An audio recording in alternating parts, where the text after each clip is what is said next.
बिस्मिल्लाहिर्रहमानिर्रहीम। या मेरे करीम अल्लाह, मैं तेरा शुक्रगुजार हूँ कि तूने खुद ही मुझे बैतुल्लाह के तवाफ़ के लिए, बैतुल्लाह के हज के लिए तूने मुझे तौफीक अता फरमाई और मैं तेरी बारगाह मुक़द्दस में हाज़िर हुआ।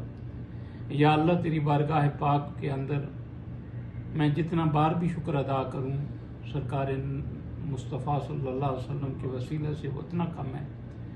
या अल्लाह, जो तूने मेरी मदद फरमाई, तूने मेरे किरदार को नहीं देखा, तूने मेरे किसी चीज़ को नहीं देखा, तूने हर चीज़ को छुपा के अपने रहीम और करीम होने का सबूत फरमाया, जो कि तेरा रोज़ ही है।